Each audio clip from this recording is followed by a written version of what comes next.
Palabra de Dios, Mateo 8, del 1 al 4. Vamos a leerlo de esta manera. Vamos a leerlo intercalado. Primero las mujeres, luego los hombres. Y el cuarto versículo todos juntos. Cuando descendió Jesús del monte, le seguía mucha gente. Y aquí vino un leproso y se postró ante él diciendo: Señor, si quieres puedes limpiarme. Jesús extendió la mano y le tocó diciendo: quiero, sé limpio. Y al instante su lepra desapareció. Entonces Jesús le dijo: mira, no lo digas a nadie, sino ve, muestras al sacerdote y presenta la ofrenda que ordenó Moisés para testimonio a ellos. Vamos a orar. Padre Dios, gracias Señor por este día, gracias por esta mañana en la que nos permites rendirte culto. Gracias Señor por la vida de cada uno de los niños de nuestra iglesia y te pedimos Señor que los guardes de toda la contaminación de este mundo, que los guardes de toda la maldad de este mundo y que realmente cada uno de ellos pueda convertirse en discípulos de Jesús, que vayan y den las buenas nuevas a todas las naciones. Te pedimos Señor que cada uno de los niños realmente puedan conocerte y puedan experimentarte. Que sean guardados del maligno, que sean guardados de todo este mundo tan contaminado. Te pedimos, Señor, Padre, también por ese momento en que nos permites a todos escuchar tu palabra. El primero que debe escucharla soy yo. Y te pido, Señor, que uses a este siervo tuyo para compartir tu palabra y que sea derramado sobre mis labios el aceite, el conocimiento, la sabiduría, el poder de tu palabra. Y que no sea mi inspiración, que no sea mi pensamiento, sino únicamente las palabras que vienen que vienen de ti, a través del Espíritu Santo y que usan mis labios para compartir esta palabra. Padre, te pedimos por todos aquellos que hoy no pueden estar con nosotros, pero te pedimos que les bendigas y que obres en cada uno de ellos. Oramos en el nombre de Jesús. La palabra de hoy se titula Cuando Jesús descendió del monte. Cuando Jesús descendió del monte. De pronto algunos ya escucharon una parte en la vigilia, pero quería profundizar un poco en esto y sé que para muchos será importante. Entonces, por eso vamos a hablar acerca de esto. Si nosotros vemos Mateo 8 del 1 al 4, Mateo 8 del 1 al 4 es una continuación de lo que Jesús hizo en Mateo 5, 6 y 7. Entonces, vamos a volver a Mateo 8. Mateo 8:1 nos dice: cuando descendió Jesús del monte, le seguía mucha gente. Entonces vemos aquí que Jesús descendía de un monte. ¿Cuál monte? El monte que se nos está describiendo en Mateo 5:1, que es el monte de las bienaventuranzas. Vamos a volver a Mateo 5:1.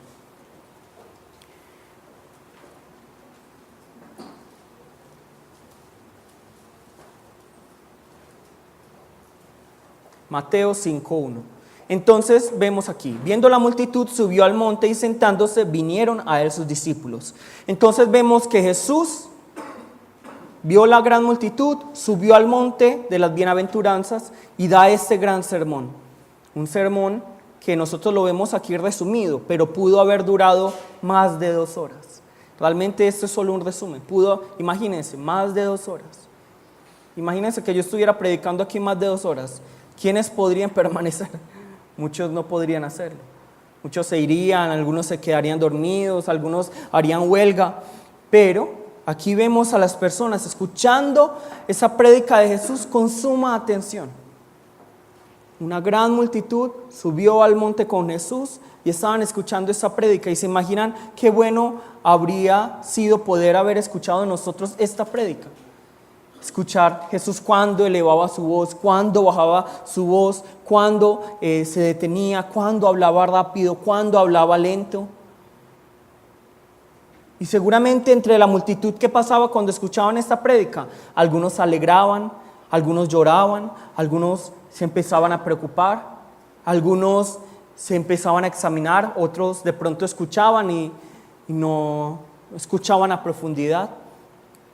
Pero había una gran multitud alrededor de Jesús. Entonces no se necesita ser muy detallado al leer la Biblia para darnos cuenta que alrededor de Jesús había siempre mucha cantidad de personas. Había muchas multitudes, había muchas personas a su alrededor. Siempre había gente alrededor de Jesús. Nosotros vemos esto en Mateo 5 y en toda la Biblia. Entonces nosotros vemos que cuando Jesús llegaba a un pueblo, inmediatamente la mayoría del pueblo se reunía ahí para escuchar las palabras de Jesús. Realmente Jesús era una estrella, Jesús era alguien famoso. Realmente para que se reúnan, digamos, 5,000 personas, hombres, a escuchar la palabra, eso era una gran cantidad de gente para esa época. Pero cuando Jesús llegaba a un pueblo, las personas de ese pueblo y las personas de los pueblos aledaños que estaban cercanos venían a ese pueblo para escuchar a Jesús, para ver a Jesús. Jesús era una persona famosa que estaba rodeado de muchas personas en todo momento. Pero si nosotros vemos en Mateo 8:1, vamos a ver una persona que estaba viendo de lejos. ¿Por qué estaba viendo de lejos?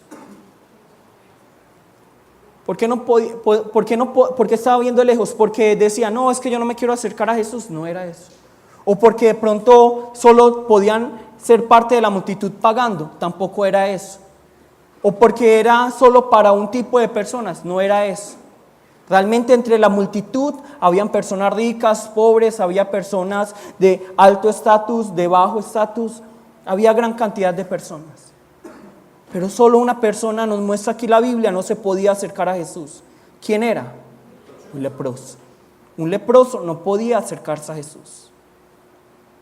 Este leproso no podía acercarse a Jesús. Entonces este hombre tenía que ver desde lejos a Jesús. Tenía que ver desde lejos a Jesús. Y para ello debemos entender, ¿cómo así? ¿Por qué no podía acercarse el leproso?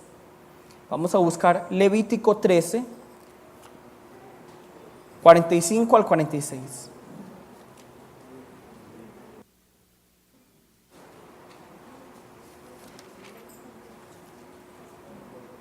Levítico 13, 45 al 46. Está en el Antiguo Testamento.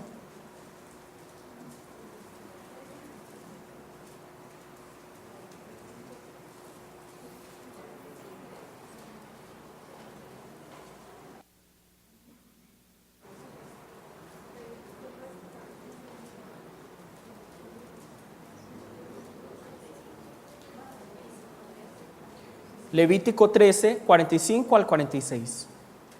Listo. Vamos a leerlo. Y el leproso en quien hubiere llaga llevará vestidos rasgados y su cabeza descubierta. Y embozado pregonará, inmundo, inmundo. Todo el tiempo que la llaga estuviera en él será inmundo. Estará impuro y habitará solo. Fuera del campamento será su morada. Para que lo entendamos mejor, hay una Biblia que se llama Traducción en Lenguaje Actual. Se los voy a leer. Los enfermos de lepra deberán romper la ropa y andar despeinados. Y mientras dure su enfermedad serán considerados como gente impura. Vivirán apartados fuera del campamento. Además se cubrirán la mitad del rostro e irán gritando, soy impuro, soy impuro, soy impuro. Entonces entendamos qué es la lepra. Primero que todo, cuando la palabra nos habla de lepra, no se refiere explícitamente a lo que hoy conocemos como lepra. Cualquier enfermedad de la piel era considerado lepra en ese momento, porque no existían los avances médicos para decir, esto es una psoriasis, es un vitiligo, esto es tal enfermedad. No. Realmente toda enfermedad era lepra para ellos, toda enfermedad de la piel. Pero nos dice aquí lepra. Entonces vamos a hablar de la lepra o enfermedad de Hansen. ¿Qué es la lepra? Es una enfermedad que se sufre, que se padece por culpa de una bacteria. Entonces esta bacteria ingresa al cuerpo y cuando ingresa al cuerpo, ¿qué es lo que va a atacar? Va a atacar los nervios, va a atacar los nervios periféricos, las manos, los pies, ¿cierto? Y va a crear también nódulos o digámoslo masas que se van a formar en la cara. Entonces ustedes van a ver que un leproso va a tener facies como las de un león, se les dice así, facies leoninas. Entonces la nariz como que se les crece, pero una parte se les corta, entonces se van pareciendo más a un león y las facies o el rostro es más duro, se le van cayendo los dedos, ¿cierto? Pero no es porque la enfermedad cause que se caigan los miembros. Realmente los miembros, es decir, los dedos, las piernas, no se van a caer por la enfermedad, sino que como esta bacteria va a atacar los nervios ya no van a funcionar. ¿Y qué pasa cuando a uno ya no le funcionan los nervios? ¿Qué se te ocurre, Toño?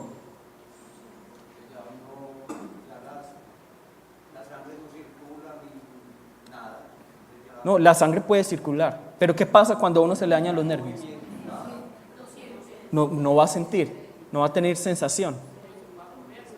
Entonces, ¿qué va a pasar con el leproso? El leproso va a caminar y se va a golpear contra algo. ¿Y cómo no siente qué va a pasar? Él va a seguir derecho. Él no se va a dar cuenta que se lastimó la pierna. Cuando ustedes abren algo, ¿cómo saben cuánta fuerza hacer? Por la sensación, por el sentir de cuánta fuerza deben hacer, de que si hacen mucha fuerza de pronto ustedes se van a lastimar. Pero los leprosos no sienten. Entonces, cuando hacen fuerza, se lastiman. Cuando digamos tocan una parrilla, no van a sentir, solo van a de pronto oler que huele como a chicharrón. Pero de resto, ellos pueden tener la mano digamos, en una olla caliente o en la parrilla y no van a sentir nada.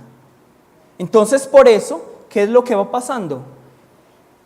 En el cuerpo se van creando estas heridas, se va infectando y luego se va cayendo. Por eso es que existe la idea de que los leprosos se le caen los miembros por culpa de la enfermedad, pero realmente no es la enfermedad como tal, sino consecuencia de lo que hizo esta bacteria en los nervios. En esa época no había tratamiento para la lepra. En este momento sí hay tratamiento para la lepra. Entonces, hoy en día, si nosotros tenemos una buena prevención y vamos al médico cuando nos damos cuenta que hay una mancha en nuestro cuerpo, hay tratamiento para la lepra. Pero en ese momento no había tratamiento para la lepra. Cuando nosotros vemos la palabra en hebreo para lepra, significa golpe. Un golpe o un látigo. ¿Un golpe de quién? ¿Por parte de quién será el golpe? Por parte de Dios, un golpe de Dios. Cuando uno ve la palabra zarat, que es en hebreo lepra, entonces significa golpe. Entonces, un golpe por parte de quién? De Dios. Entonces, ¿quién va a querer estar con estos hombres inmundos? Nadie. Porque si son hombres castigados por Dios, yo no me voy a acercar a un hombre castigado por Dios, porque luego Dios me va a castigar a mí. Yo no me acerco a ellos. Entonces, ¿qué dice la ley? Y ya lo vimos. Estos hombres tienen que mostrar que son leprosos, tienen que taparse la boca así y estar gritando: soy inmundo, soy inmundo, soy impuro, soy sucio. Imagínense cómo se va a sentir un leproso. Imagínense que digamos un fulano está aquí, le dio lepra. ¿Qué es lo que tiene que hacer este leproso? Tiene que rasgar sus vestiduras, digamos que estamos en medio del culto, rasgar sus vestiduras, despeinarse y decir: soy inmundo, soy inmundo. ¿Dónde va a estar toda la atención? ¿En mí? Aunque esté predicando, no, va a estar en esa persona. ¿Cómo se sentirían ustedes si fueran leprosos? ¿Cómo se sentirían ustedes si fueran este leproso que no podía acercarse a Jesús? ¿Cómo se sentirían? Pero la palabra nos dice, esta persona tiene que decir: soy inmundo, soy un castigado por Dios. Soy un castigado por Dios. Y si nosotros vemos al leproso, que él se acerca, ¿qué podíamos hacer nosotros? Tomar una roca, tomar una piedra y ¿qué? Y golpearlo con esa piedra. Y no era tomado como asesinato. De hecho, digamos, un mendigo podía acercarse a la ciudad para pedir limosna, pero un leproso no podía hacerlo. Entonces, se acerca un leproso, yo tengo el derecho de apedrear. Por eso este leproso está lejos, está viendo a Jesús, dando su sermón en el monte. Pero cuando Jesús baja, cuando Jesús desciende del monte, ¿qué hace este leproso? Deja todos esos parámetros, deja todos esos paradigmas, deja todo y va y corre hacia Jesús y se postra ante Él. La palabra dice proscuneo, es decir, se postra ante Él. Y si nosotros vemos en Lucas, incluso pone su rostro hacia la tierra. ¿Cuál es el riesgo de Él al postrarse y poner su rostro hacia la tierra? De que se lastime más las articulaciones, de que se lastime las rodillas, de que se le infecten las rodillas, de que realmente sea lastimado. Pero más que eso, porque Jesús no andaba solo, sino con una gran multitud. ¿A qué se estaba arriesgando Él? A que lo apedrearan, a que lo mataran. Pero Él deja su vida, Él deja sus preocupaciones, Él deja, yo no me voy a preocupar hoy por mi vida, voy a ir a donde es Jesús, porque yo sé que Él me puede sanar. Va hacia Él y corre, y se postra. Se postra y dice la palabra que incluso toma a Jesús y le dice, ya con vergüenza, porque pudo haber dicho, sáname Jesús, sáname Jesús. Pero ¿qué dice Él? ¿Qué dice? Si quieres, sáname. Si quieres, sáname. Si quieres, sáname. Yo les pregunto a ustedes, ¿Jesús estaba obligado a sanar a este leproso? No tenía ninguna obligación. De hecho, Jesús tenía el derecho ¿de qué? De coger una piedra y golpearlo. Pero Jesús no hace esto. Hoy muchos de ustedes seguramente tienen lepra. ¿Qué tipo de lepra? De pronto no en la piel. ¿Cómo así que lepra? En sus espíritus pueden tener lepra. Un espíritu muerto lleno de lepra. Un corazón lleno de lepra. Que no puede acercarse a las personas. Que ya sufrieron suficiente. O sus cuerpos llenos de algún tipo de lepra. Digamos una enfermedad. De pronto, ser amargo. Ser amargado. La tristeza, esa depresión que de pronto mantienen ustedes. O de pronto el miedo. Miedo a lo que será y que realmente no sabemos si va a ser. O miedo a lo que es, o miedo a lo que fue. Temor, fobias. Todas esas son ¿qué? Lepras. Lepras que están dañando nuestra vida, que no nos permiten acercarnos a las demás personas. Es que imagínense cuántas veces de pronto algunos de ustedes han querido establecer una relación con alguien, pero no pueden porque esa lepra que ustedes llaman mal carácter, o esa lepra que ustedes dicen, es que esta persona es iracunda, esta persona es hipócrita. Toda esa lepra que está en nuestro ser no permite que tengamos relación con las demás personas. O esta lepra espiritual no permite que tengamos relación con Dios. ¿Y cómo nos acercamos nosotros a Jesús? ¿Cómo nos tenemos que acercar a Dios? Diciendo, si quieres, sáname. Si quieres, hazme limpio. Límpiame de esta lepra. Límpiame de mi mal carácter. Límpiame de mi mala personalidad. Límpiame de mis temores. Sáname de este miedo tan grande a veces, que parece un gigante, que no me deja moverme, que no me deja seguir adelante, que no me deja acercarme más a mis hermanos, que no me deja acercarme más a la iglesia. Quítame esta pereza. Quítame, sáname de esta maldad, porque siempre estaré chismoseando, porque siempre estaré hablando mal del otro, porque siempre estaré pensando mal del otro. Quita esta lepra, si quieres, Señor. Si quieres, Señor. Entonces la lepra en nuestra vida se puede manifestar de muchas maneras. Todos aquí de pronto hemos tenido alguna lepra, en nuestro espíritu, en nuestra alma o en nuestro cuerpo. ¿Y qué le dice este leproso a Jesús? Si quieres, Señor, si quieres, puedes limpiarme. Y Jesús no tiene la obligación de limpiar a este leproso. Jesús no tiene la obligación de limpiarnos, de sanarnos, de restaurarnos a nosotros, de quitar nuestros miedos, de cambiarnos, de transformarnos. Él no tiene esa obligación. Pero, ¿qué hace Jesús? ¿Qué hace Jesús? Nosotros vemos Mateo 8:3, ¿qué es lo que nos dice? Mateo 8:3 nos dice: y Jesús extendió la mano y ¿qué? Y le tocó. Jesús extendió la mano y le tocó. Y luego ¿qué dice? Quiero ser limpio. Y al instante su lepra desaparece.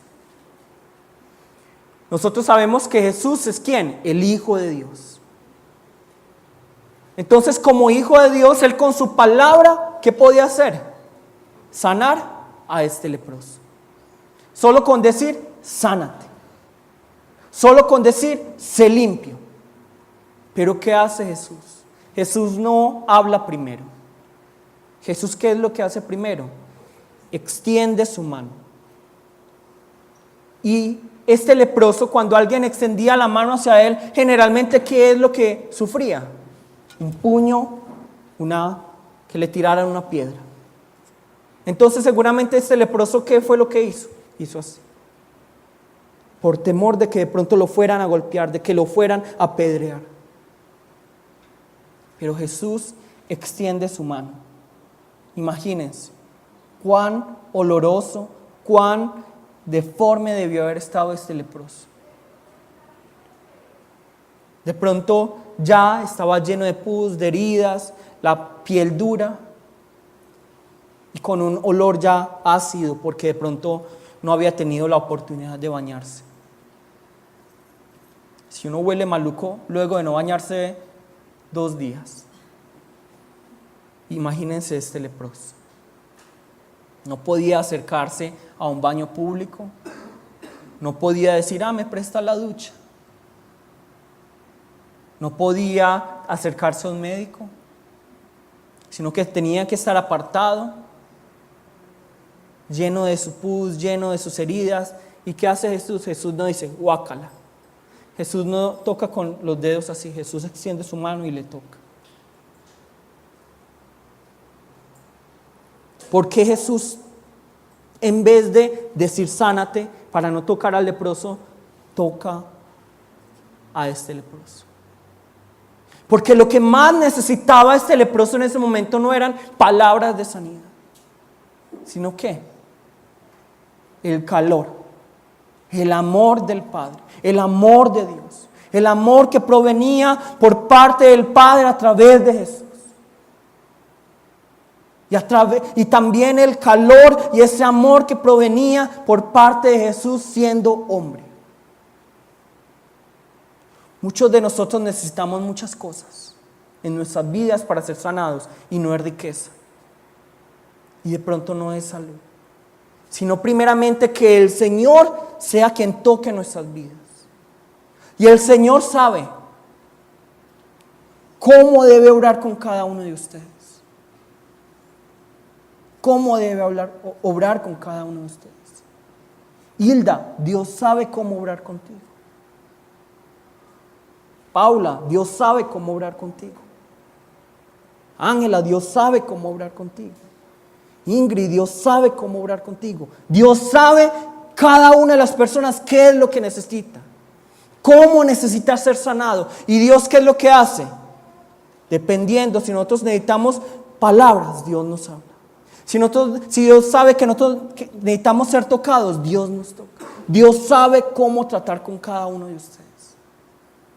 No duden de eso. No duden de eso. Pero hay algo más sorprendente aquí que nos dice. Jesús dice, quiero ser limpio. Yo hoy les digo a ustedes, Dios quiere que ustedes sean sanos. Dios quiere que ustedes ya no tengan ese temor. Dios quiere que ustedes ya no estén apabullados, con temor, escondidos. Dios quiere que ustedes ya se puedan quitar esas máscaras. Dios quiere que ustedes ya se quiten ese caparazón, esos muros que ustedes han creado porque los han lastimado. Dios quiere. Así como lo hizo con el leproso. Y Dios puede sanarlos. Dios puede restaurarlos. Entonces nosotros vemos, alrededor de Jesús había ¿qué? Muchas personas, una gran multitud. Yo les pregunto a ustedes, ¿esa multitud, entre ellos había personas con problemas, sí o no? Sí. ¿Había personas con enfermedades? Sí o no. Sí. Pero ¿quiénes fueron los que fueron? ¿Quién fue el que fue limpio? ¿El que fue restaurado? El leproso. El que tomó la decisión de decir, Jesús, sáname. Jesús, sáname. El que llamó el interés de Dios. El que llamó el interés de Jesús. Ese fue el que fue sanado, no la multitud. Entonces hoy ustedes tienen que tomar la decisión. ¿Van a ser parte de la multitud que sigue a Jesús? Porque hay muchas multitudes que siguen a Jesús. ¿O van a ser como ese leproso que dice, Jesús, sáname? Van a hacer la diferencia. Van a hacer la diferencia. Entonces, ¿por qué nuestros problemas no son solucionados? ¿Por qué nuestra enfermedad no es sanada? ¿Por qué nuestro mal carácter o nuestros temores no son quitados? Primero, porque de pronto esos temores, esa enfermedad no son lo suficientemente grandes para nosotros como para presentárselos a Dios. Todavía los tenemos como algo pequeño. Yo puedo manejar eso. O no creemos que Jesús sea lo suficientemente grande y poderoso para solucionar esas situaciones. Pero hoy tiene que cambiar eso. Tenemos que entender que nosotros no somos capaces de manejar nuestra enfermedad, nuestros temores, nuestros problemas, sino que únicamente Dios puede hacerlo. Y Él quiere hacerlo.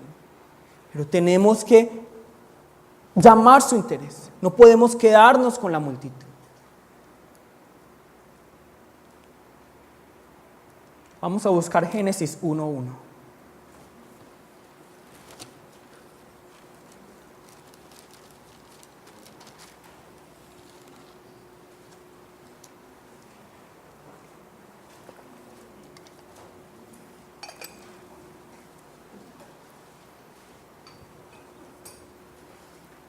¿Qué nos dice aquí? Todos seguramente ya conocen este versículo, ¿cierto?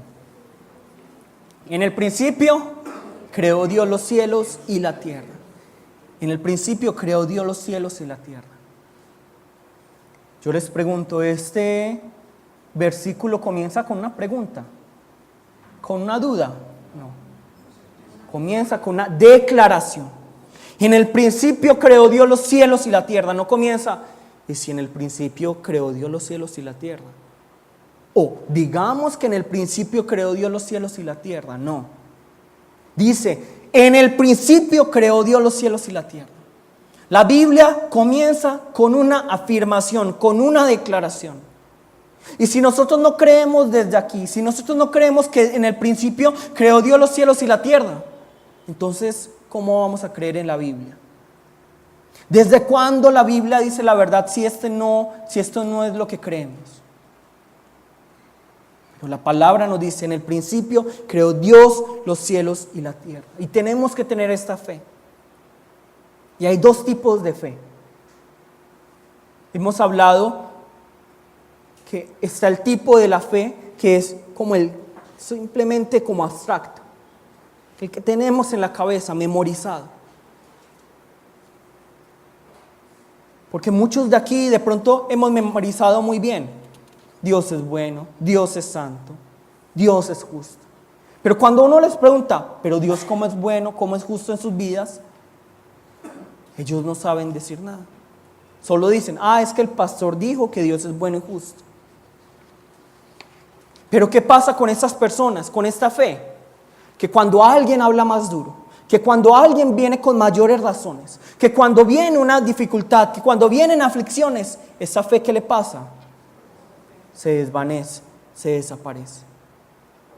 Por eso es que nosotros tenemos que tener una fe que tenga testimonio, una fe testificada. ¿Y cómo puedo tener una fe testificada? ¿Qué es una fe testificada? Una fe testificada es aquella que ha tenido experiencias y puede decir realmente, Dios es bueno, Dios es justo, Dios es santo, Dios es todopoderoso. Esa es una fe testificada.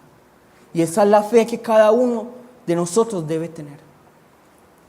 No una fe conceptual, no una fe en nuestra cabeza.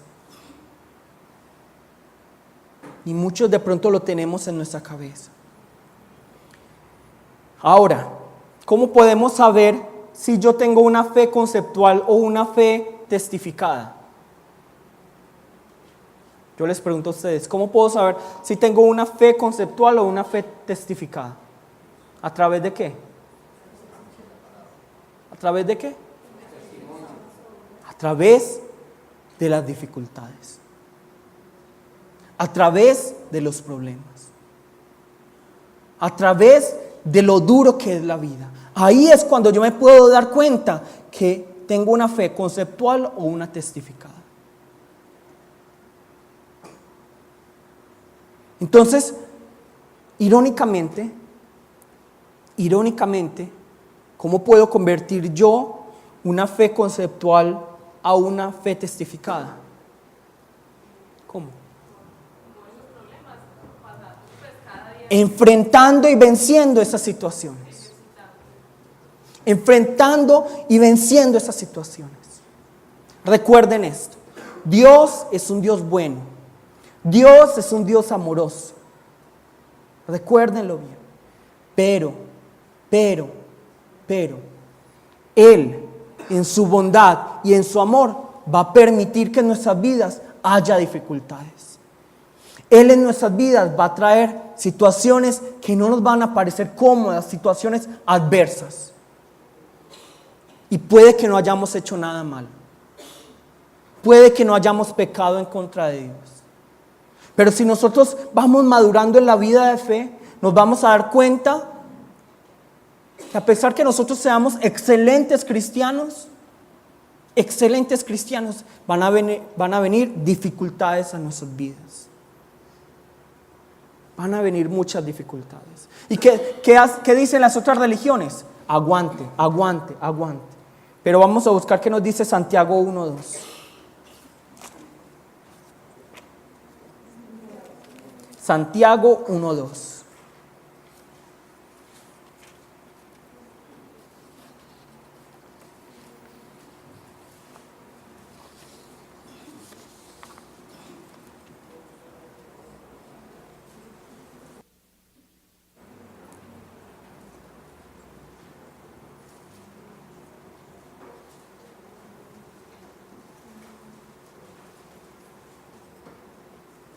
Santiago 1:2 dice: hermanos míos, ¿qué?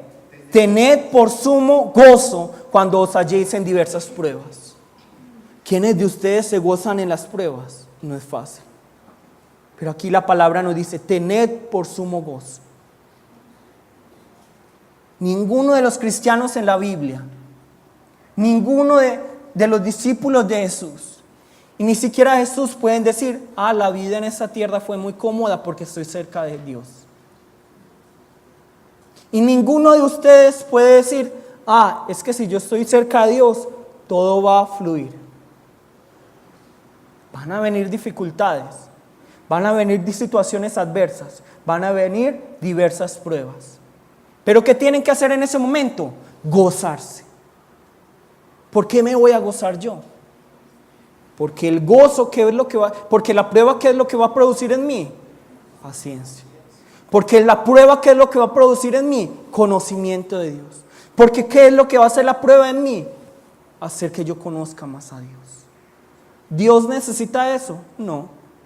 Nosotros sí lo necesitamos. Nosotros necesitamos que Dios nos ponga en pruebas. ¿A quién le gustan los exámenes? A nadie. Pero tenemos que tener exámenes para saber si sabemos o no. El problema es que no se sabe cómo hacer los exámenes. Pero las pruebas son muy importantes. ¿Por qué hay que poner el carro, el automóvil en pruebas tecnomecánicas? ¿Por qué? Para ver si está bien. Todos nos parece incómodo, sí. Hay que sacar tiempo, hay que pagar, muy incómodo, sí. Pero es para ver si el carro está bien. De la misma manera, Dios va a poner dificultades y eso no lo podemos negar. No lo podemos negar. Y la verdad es que nosotros vemos, ustedes conocen un Renault 4, todos saben que es un Renault 4. Y todos saben que es un Mini Cooper, ¿cierto? Mini Cooper o Mini lo que sea. Si nosotros vemos el tamaño de los dos automóviles, es casi el mismo. Es casi despreciable el tamaño que tienen porque es un poco diferente. Pero yo les pregunto, ustedes van por Boston, ¿cierto? Boston, todos han ido, una loma casi así. ¿Cómo va a ir el Renault 4?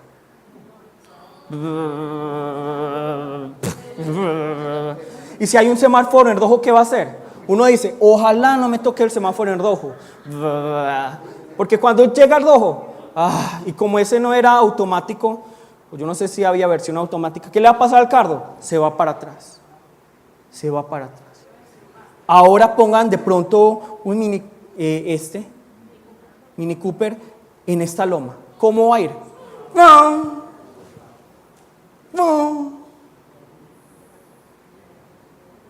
Y así es la vida de fe. La vida de fe tiene muchas dificultades. Pero yo les pregunto, ¿cuál es la diferencia entre el Renault 4 y el Mini Cooper? Es, digamos, el tamaño. No, los dos están llevando la misma carga. Pero ¿cuál es la diferencia? El motor. El motor. ¿Cuál es el motor de sus vidas? ¿Qué está moviendo sus vidas? Si es este mundo, ustedes van a ser como ese Renault 4 en la loma de los Balsos en Boston.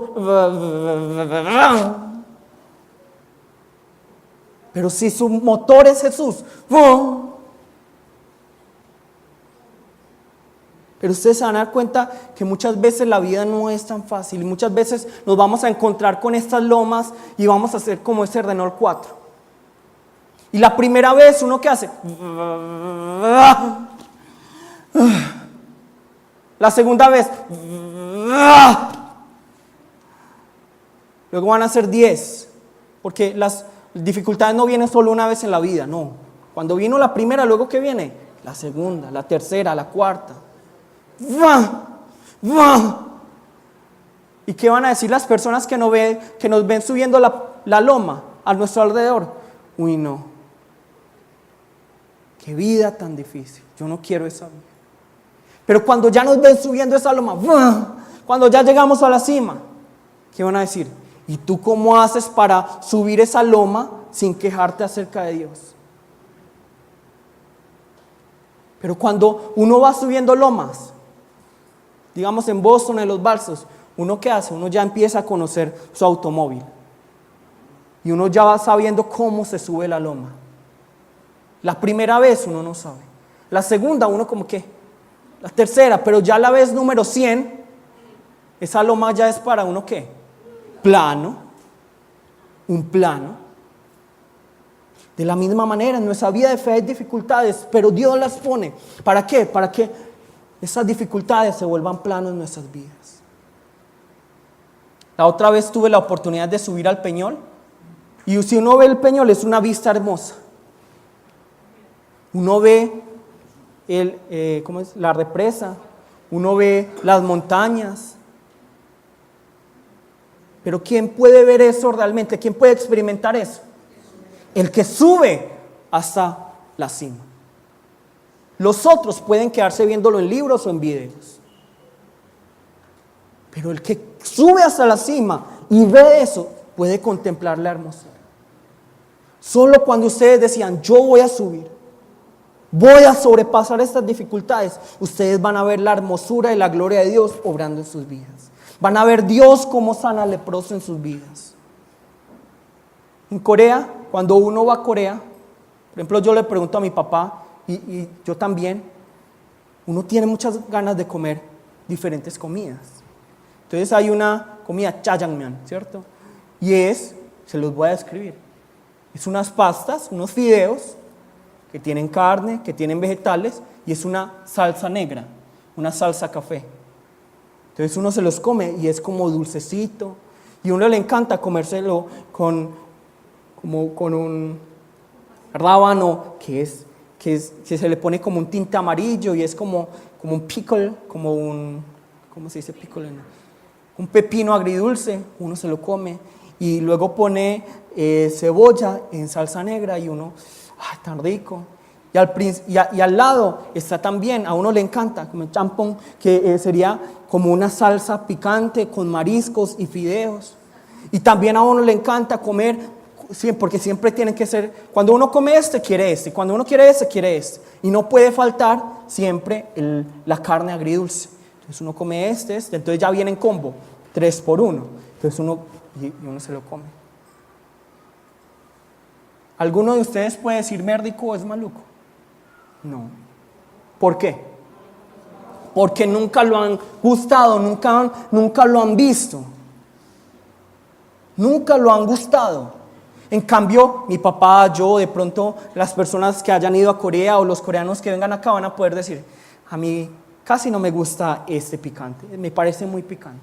O, para mí no es tan picante.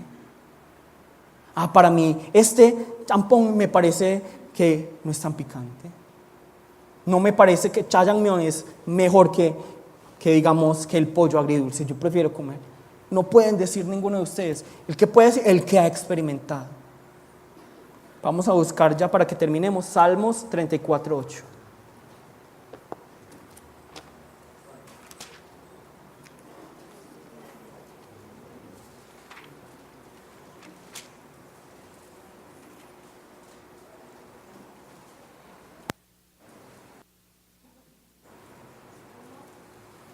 Salmos 34:8.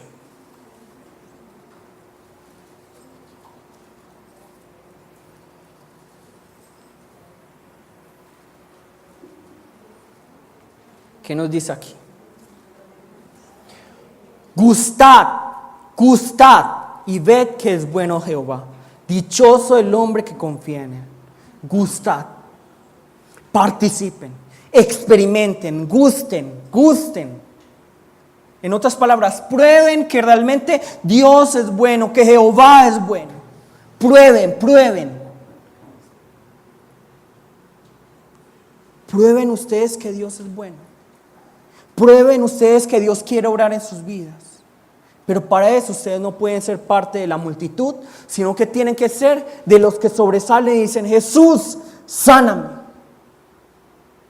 Como les dije la otra vez, vemos a este ciego sanado por Jesús, a Bartimeo. Vemos también a esta mujer con flujo, una gran multitud rodeando a Jesús, pero solo esta mujer con flujo pudo participar de la sanidad de Jesús. Los que se atrevieron a decir, Jesús, sáname. Jesús, obra en mi vida. Ellos son los que vieron la gloria de Dios.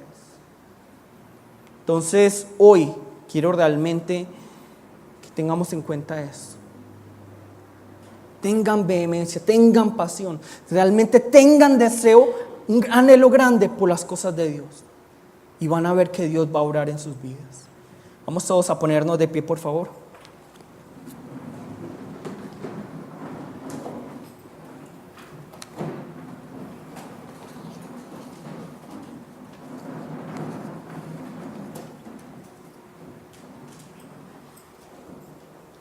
Dígame en el que quiere ser como Renault 4 en Boston. Nadie. ¿Cómo quieren ser ustedes? Como el Mini Cooper. ¡Bum! Pero van a haber momentos en que nos vamos a enfrentar a lomas que no vamos a poder vencer. Y ahí es donde tenemos que permanecer, tenemos que seguir adelante. Tenemos que aferrarnos más a Jesús. En ese momento vamos a llamar el nombre de nuestro Señor y vamos a pedirle a nuestro Señor que nos dé la fuerza para seguir adelante, que nos dé las fuerzas como las del búfalo para seguir luchando en esta vida de fe, porque no es fácil, para que nos dé la sabiduría para poder lidiar con cada una de las dificultades, pero también para que Él sea el que extienda su mano, nos toque y nos sane. Vamos a llamar el nombre de nuestro Señor y vamos a orar. ¡Jesús! Todopoderoso Padre Dios.